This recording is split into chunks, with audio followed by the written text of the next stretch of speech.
मित्रांनो, तुम्ही बघत आहात व्हिटॅमिन ई यासारखे कॅप्सूल. तुम्ही बघितले असेल, बरेच लोक यूज करतात. हे यूज होते हेअरसाठी, स्किनसाठी व ऑर्गनसाठी आणि खूप वेळेस कॉस्मॅटिकसाठी पण यूज करतात. डर्मॅटोलॉजिस्ट ह्याला सजेस्ट पण करतात.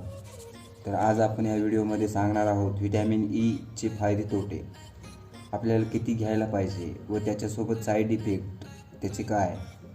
लक्षात ठेवा, व्हिटॅमिन ई एक असे व्हिटॅमिन आहे की ज्याचे साईड इफेक्ट पण होऊ शकतात. काही औषधी असे आहेत की ज्याच्यासोबत आपण घेऊ शकत नाही, पण काही वेळेस घ्यावे लागते. पण याचे काय साईड इफेक्ट आहेत आणि या कॅप्सूलला दररोज घेऊ शकतो का? तर नाही, आपण दररोज घेऊ शकत नाही. ही कॅप्सूल पण दररोज घ्यायची असेल तर कोणत्या केसमध्ये आपण ही कॅप्सूल घेऊ शकतो, हे सगळं काही या व्हिडिओमध्ये सांगणार आहे. हे बघा, व्हिटॅमिन ईच्या संदर्भात सगळी माहिती जी की सायंटिफिक रिझन ठेवून मी या कॅप्सूलचं काय मेकॅनिझम आहे आणि हे कसं काम करते किंवा वर्क करते सगळं या व्हिडिओमध्ये सांगणार आहे. नमस्कार, मी अमोल पुन्हा एकदा तुमचं स्वागत करतो, अर्थात तुमच्या आवडत्या यूट्यूब चॅनलवरती. याचं नाव आहे DRX अमोल नरवाडे. चला तर ह्या विषयाला सुरुवात करूया. पण तत्पूर्वी तुम्हाला सांगायचं, DRX अमोल नरवाडे ह्या चॅनलवर अजून तुम्ही नवीन असाल तर पटकन एकदा सबस्क्राईब करा. ते रेड कलरचं सबस्क्राईब बटन आहे, त्याच्यासमोर बेल आयकॉन आहे, घंटीचं चिन्ह, त्याच्यावरतीही क्लिक करा. म्हणजे असे रोज मी नवनवीन जे व्हिडिओ घेऊन येतो ते सगळ्यात अगोदर तुम्ही पाहू शकता. ओके, चला तर.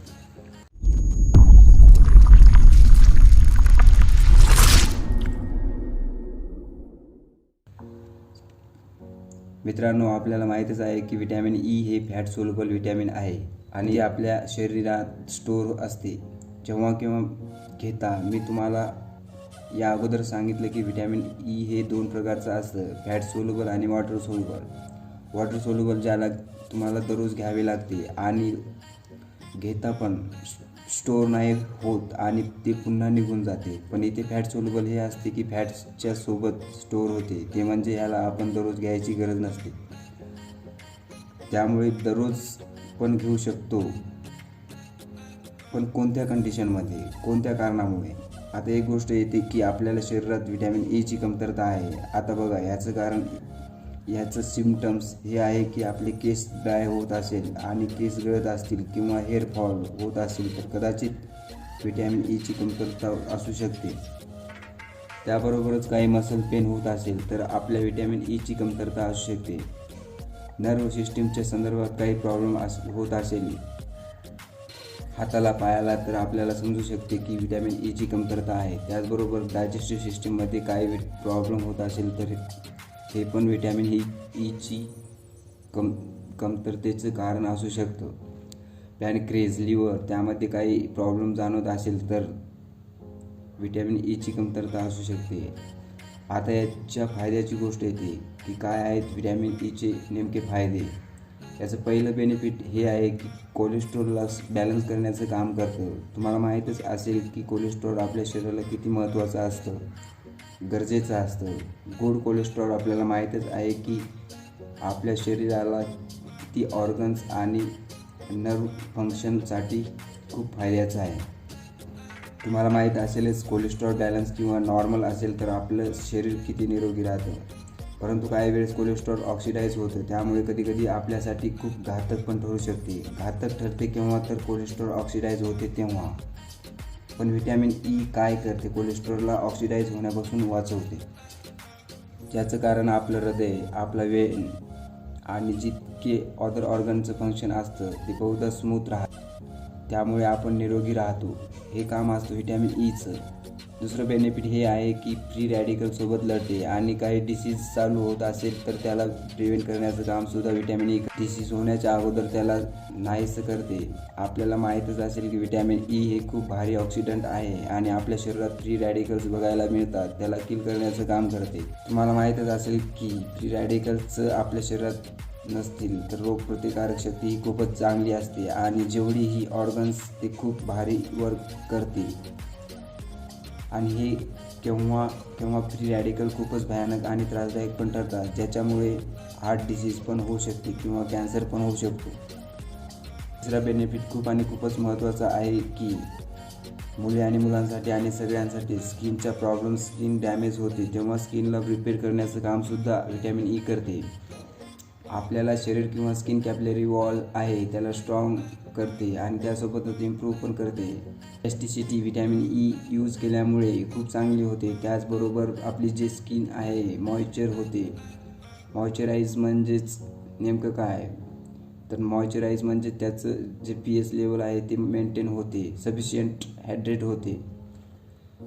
व्हिटॅमिन ईचे हेच काम असते. चौथे बेनिफिट खूप महत्त्वाचे आहे तुमच्यासाठी. हे हेअरला थिक करते, मोठे करते, जाड करते. लोकांचे जास्तीत जास्त problem hair fall, hair loss, hair damage आणि ड्राय आणि जे प्रॉब्लेम होत असेल तर 40 ते 50% इन्व्हायरमेंटचं कारण असू शकतं. तर व्हिटॅमिन ई काय करते, एक्सटर्नल अँटीऑक्सिडंट हे जे की बाहेरच्या इन्व्हायरमेंटला डिफेक्ट करते. त्याचबरोबर व्हिटॅमिन ई खूप चांगला आहे ब्लड सर्क्युलेशनसाठी. जेव्हा आपल्या शरीरात डोक्यात ब्लड सर्क्युलेशन चांगलं होईल तर आपल्याला माहीतच आहे की रस्ते मोकळे होतील, तर आपण जे घेतलेले न्यूट्रियन ते तिथपर्यंत जातील व त्याची स्ट्रेंथ प्रोव्हाइड करतील. व्हिटॅमिन ई हे आपण खूप सोप्या पद्धतीने घेऊ शकतो. एकतर व्हिटॅमिन ईचे UN-400 हे कॅप्सूल आपण मार्केटमध्ये बघलेले असेल. ते कॅप्सूल घ्या आणि डायरेक्ट कापून नॉर्मल लावू शकता खोबरे तेलामध्ये मिसळून, किंवा याला डायरेक्ट आपण खाऊ पण शकतो इंटरनली, पण केसासाठी खूप फायदा होईल. पाचवा बेनिफिट याचा असा आहे की हॉर्मोन्सला बॅलन्स करण्याचं काम करते. एंडोक्राईन आणि जेवढे नर्व्स सिस्टीम आहेत हे बॅलन्स करण्याचं काम नॉर्मली करतं. व्हिटॅमिन ई हे एक नॅचरल बॅलन्सिंग न्यूट्रिएंट म्हणून सुद्धा ओळखलं जातं. व्हिटॅमिन ई घेत असाल तर डॉक्टरचा सल्ला एक वेळेस अवश्य घ्या. आता वेळ येते व्हिटॅमिन ईचा डोस किती ते किती घ्यायला हवा, त्याची किती मात्रा घ्यायची त्याविषयी लक्षात ठेवा. त्याच्या घेण्याच्या MGमध्ये साईड इफेक्ट डिपेंड असतात.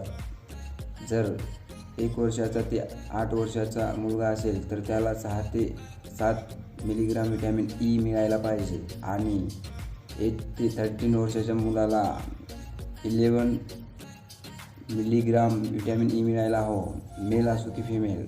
15 ते 60 किंवा त्यापेक्षा वयाने मोठे असलेल्या 15 मिलीग्राम मिळायला हवं, ते पुरुष असो की स्त्री. आणि प्रेग्नंट आणि स्तनपान करणाऱ्या महिलांना नॉर्मलपेक्षा जास्त मिळायला हवं, म्हणजेच 15 ते 19 किंवा 20 मिलीग्राम मिळायला हवं.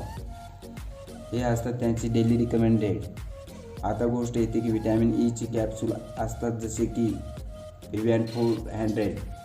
तर सांगायची गोष्ट आहे की आपल्याला 15 पाहिजे, 14 पाहिजे किंवा त्यापेक्षा कमी जास्त पाहिजे. मग काय करायचं, हे तर 400 मिलीग्राम आहे. तर काय होते, एका रिसर्चनुसार की ओव्हरडोसचं लिमिट असतं, त्यापेक्षा जास्त घ्यायला नाही पाहिजे. ओव्हरडोसचं लिमिट काय असतं, 1 ते 3 वर्षाच्यासाठी 200 मिलीग्रामच्या वरती नाही घेऊ शकत. 4 ते 8 वयोगटातील मुलांसाठी 300 मिलीग्रामच्या जास्त घेऊ शकत नाही. 9 ते 13 वयोगटातील 600 मिलीग्रामच्या वरती घेऊ शकत नाही. 14 ते 18 वयोगटातील लोक 800 मिलीग्रामच्या वरती नाही घेऊ शकत.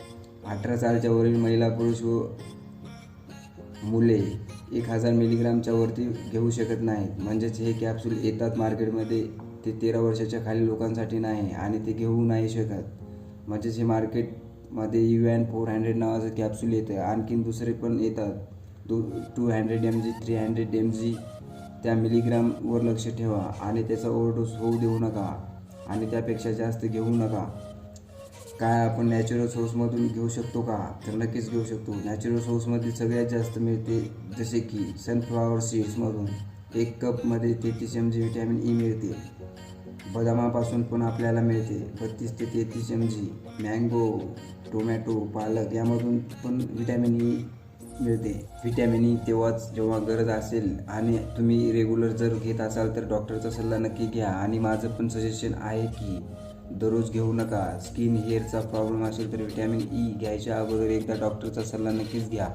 सिरियस कंडिशन प्रॉब्लेम असेल तर व्हिटॅमिन ईची कॅप्सूल कमीत कमी 2 महिन्याच्या नंतर घेऊ नका आणि याला रेग्युलर पण घेऊ नका. आता वेळ येते साईड इफेक्ट काय काय आहेत किंवा होतात. याचा ओव्हरडोस झाल्यानंतरचं साईड इफेक्ट जास्त प्रमाणात होताना दिसतात किंवा होतात. ज्याला हार्ट डायबिटीजचा प्रॉब्लेम आणि सिरियस काही एखाद्या बिमारीचे निदान करत असतील तर व्हिटॅमिन ई घेऊ नका. आणि हो, प्रेग्नंट महिला, स्तनपान करणाऱ्या महिलांनीसुद्धा डॉक्टरचा सल्ला घेऊनच व्हिटॅमिन ई घ्यायला हवं. तर तुम्हाला व्हिडिओ आवडला असेल तर प्लीज ह्या व्हिडिओला नक्की लाईक करा आणि शेअर करा आणि चॅनल नक्कीच सबस्क्राईब करा. चला तर पुन्हा भेटू एका नव्या कोऱ्या व्हिडिओसोबत. धन्यवाद.